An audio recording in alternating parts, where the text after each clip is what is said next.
시청자 여러분 안녕하십니까? 헬로티비 뉴스입니다. 올해 부동산 시장 공급 부족과 전월세 불안이 핵심 변수로 떠오르고 있습니다. 지난해 세 차례 정책에도 불확실성이 이어지면서 수도권을 중심으로 우려의 목소리가 큽니다. 이관성 기자가 보도합니다. 서울 중심의 가격 상승, 수도권 외곽의 정체와 양극화가 굳어진 2025년을 지나 2026년 부동산 시장은 공급 부족과 전월세 리스크가 핵심 변수로 떠올랐습니다. 올해 전국 입주 물량은 전년 대비 20%대 감소, 서울은 40% 이상 감소가 예고된 상황입니다. 2026년은 17만 가구 정도로 입주 물량이 한 28% 정도 감소할 것으로 예상이 되고요. 서울 같은 경우는 48%가 감소합니다. 당장 2028년까지의 입주 물량 부족, 이 보릿고개를 해결할 수 없다라는 불안한 마음 때문에 무엇보다 커지는 건 전월세 부담입니다. 정부가 지난해 갭 투자를 막기 위해 소유권 이전 조건부 전세 대출을 가로막으면서 신축 입주단지 물량은 전세 수요를 받아내지 못하고 있습니다. 또 서울과 수도권 12개 지역도 실거주해야 하는 토지거래 허가구역으로 묶여 전세 물량이 크게 줄었습니다. 기존 세입자들은 전세시장 불안 때문에 2+2 계약갱신을 이어가며 집을 옮겨가지 않고 있습니다. 전세 매물 감소 악순환이 우려되고 있는 상황입니다. 2026년에는 2025년보다 입주 물량이 더 부족하게 되고 전세 대출은 더 규제가 강화될 가능성이 높기 때문에 세입자 입장이라면 아마 전세 난, 그러니까 매물도 사라지고 전세 가격도 올라가는 전형적인 전세 난이 2026년에 형성될 가능성이 높고요. 정부는 이달 중 주택시장 안정화 추가 대책을 내놓을 것으로 보입니다. 부동산 시장에서는 토지거래 허가구역 조정과 규제지역 확대, 대출 규제 확대 등을 전망하고 있습니다. 공급의 경우 어떤 해법이 나오더라도 입주까지의 시차 때문에 향후 3, 4년간 공급 부족 문제를 해소하기 어렵다는 시각입니다. 당분간 부동산 시장은 전월세와 유동성, 규제 강도에 따라 지역별 온도차가 커질 전망입니다. 헬로티비 뉴스 이관성입니다. 수도권 매립지 일부 유휴 부지에 대규모 태양광 발전 시설이 조성될 전망입니다. 수도권 매립지 공사는 4매립장을 태양광 발전 시설로 활용하기 위한 재무성 분석 용역을 추진 중이라고 밝혔습니다. 4매립장은 389만 제곱미터로 축구장 545개 크기와 맞먹는 규모입니다. 면적 비율로는 김포의 85%, 인천의 15% 걸쳐 있습니다. 현재 법적으로는 공유 수면 상태이며 아직 매립지로는 활용되지 않아 유휴 부지에 속합니다. 더욱이 공사 측은 올해부터 수도권 생활 폐기물 직매립 금지 조처에 따라 당분간 4매립지 사용이 없을 것으로 전망되고 있어 태양광 발전 부지로 활용하는 방안을 물색하고 있습니다. 이에 따라 사업 진행 전 수익성 예측과 구체적인 사업 개발 구조 등을 면밀히 검토하겠다는 계획입니다. 이번 용역은 공공기관 공영주차장 내 태양광 발전시설 설치 의무화에 따라 진행되는 골프장, 수영장, 승마장 주차장의 태양광 발전시설 실시 설계와 맞물려 추진됩니다. 다만 이번 사업은 기후에너지환경부와 서울시, 인천시, 경기도 등 4자 협의체 논의가 필수적인 데다 주민 의견 수렴도 이루어져야 하는 만큼 당장의 실행은 힘들 것으로 보입니다. 인천국제공항을 이용한 일일 여객 수가 개항 이후 역대 최다를 경신했습니다. 인천국제공항공사는 지난 4일 일일 여객 수가 23만 9,530명으로 2001년 개항 이후 일일 기준 최대 실적을 달성했다고 밝혔습니다. 종전 최고 기록은 코로나19 이전인 2019년 8월 4일로 당시 23만 4,171명을 이용했습니다.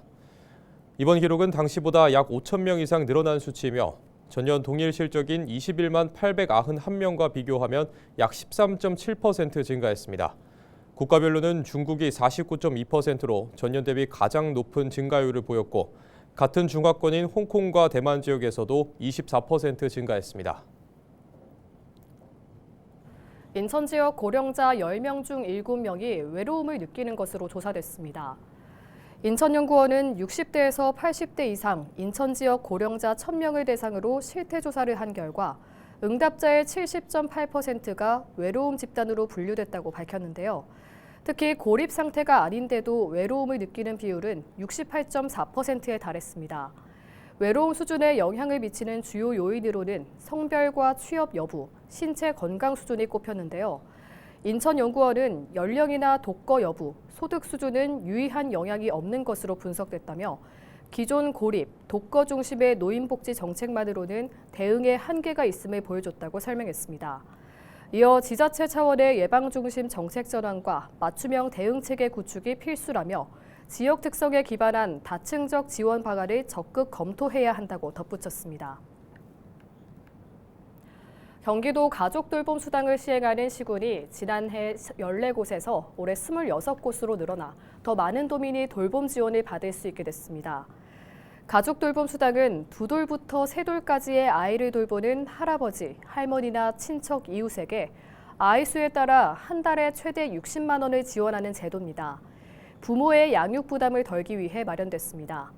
신청은 매달 1일부터 15일까지 경기 민원24 누리집에서 할 수 있고 돌봄 활동을 한 뒤 다음 달에 수당이 지급됩니다. 지역별 준비 상황에 따라 일부 지역은 내년 1월부터, 다른 지역은 2월부터 차례로 시행됩니다. 경기도는 더 많은 가정이 혜택을 받을 수 있도록 사업 운영에 힘쓰겠다고 밝혔습니다. 포천시에 거주하는 노인 인구가 3만여 명으로 집계됐습니다. 포천시에 따르면 지난 2024년 말 기준으로 포천시에 거주하는 65세 이상 노인은 총 3만 6,543명으로 전년보다 2,697명 늘어난 것으로 나타났습니다. 포천시가 노인 등록 통계를 공표한 것은 이번이 4번째로 시는 이번 통계가 시와 경인지방통계청 간 업무 협약을 바탕으로 공공기관이 보유한 행정자료와 기존 통계 자료를 결합해 분석한 통계라고 밝혔습니다. 시는 또 앞으로 노인 인구 통계를 2년 주기로 작성해 정책의 객관성을 높이고 통계를 토대로 지역 여건에 맞는 노인 정책을 수립할 계획이라고 덧붙였습니다.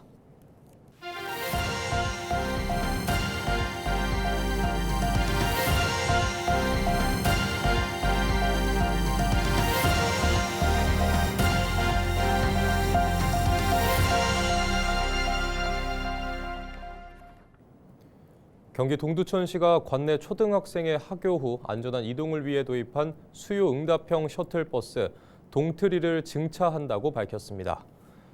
이번에 증차되는 대수는 2대로 증차 예산은 교육발전특구 선도지역 승격으로 확보된 추가 사업비에서 마련됐습니다. 동트리는 앱 기반 호출 방식으로 이용자의 이동 수요에 맞춰 탄력적으로 운행되며 하교 시간대 돌봄시설 이용 학생의 안전한 이동을 지원하는 것이 특징입니다. 동트리 운행이 기존 한 대에서 2대로 증차됨에 따라 호출 대기 시간이 줄고 이용 가능 시간대가 확대돼 돌봄센터와 초등학교 간 이동 불편을 줄이는 한편 학생과 학부모가 체감하는 안전도 역시 높아질 것으로 전망됩니다. 김포시가 화재와 구급 등 긴급 차량의 신속한 현장 도착을 돕기 위해 올해부터 광역 긴급 차량 우선 신호 시스템을 운영합니다. 이 시스템은 긴급 차량 출동 시 이동 경로상의 교차로 신호를 자동으로 제어해 정체를 최소화하고 골든타임을 확보하는 역할을 할 수 있는데요. 김포시는 관내 832개 교통신호 제어기에 시스템을 적용해 고양, 파주, 부천 등 인근 도시와도 연계 운영할 계획입니다. 긴급 차량 우선 신호 시스템을 운영하면 일부 교차로에서 최대 10분가량 신호가 바뀌지 않아 일반 차량과 보행자가 불편을 겪을 수 있는데요. 김포시는 시민의 생명과 안전을 지키기 위한 시스템 운영에 양해와 협조를 바랐습니다. 의정부시가 겨울철 추위로 야외 운동이 어려운 시민들을 위해 의정부 종합운동장 육상 트랙에 비닐로 된 실내형 트랙을 설치해 운영합니다. 비닐 트랙은 400m 육상 트랙 위에 비닐하우스 형태로 설치돼 바람과 추위를 막아줍니다.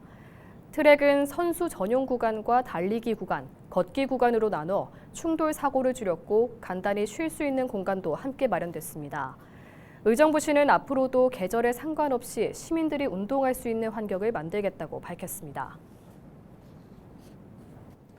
의정부시가 하천에서 발생할 수 있는 사고를 막기 위해 중랑천 일대 4곳에 사람을 구조하는 장비 보관함을 설치했습니다.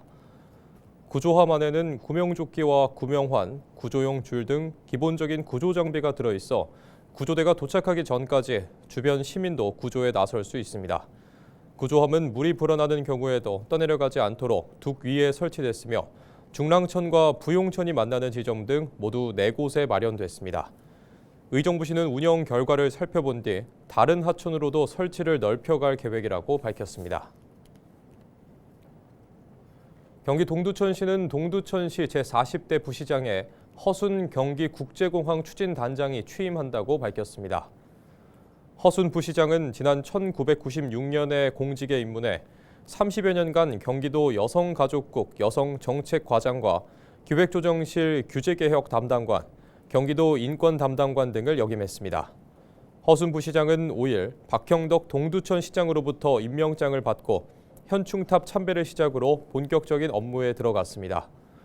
허순 부시장은 동두천시에서 중책을 맡게 돼 영광스럽게 생각한다며 그동안 쌓아온 행정 경험을 바탕으로 동두천시의 수건 사업인 미군 공여지 문제 해결을 비롯한 주요 현안을 박형덕 시장을 보좌해 차질 없이 추진하고 민선 8기의 성공적인 마무리를 위해 역량을 집중하겠다고 밝혔습니다.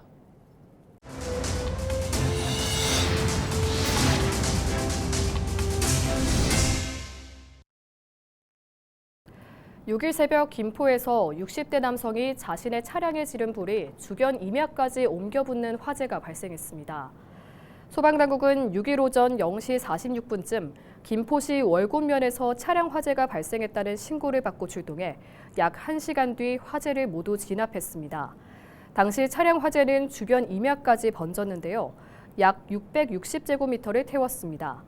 자신의 차량에 불을 낸 혐의를 받고 있는 60대 남성 A씨는 화재 당시 얼굴과 손에 2도 화상을 입어 병원으로 옮겨졌으며 생명에는 지장이 없는 것으로 알려졌습니다. 경찰은 정확한 방화 동기와 경위 등을 조사할 방침입니다.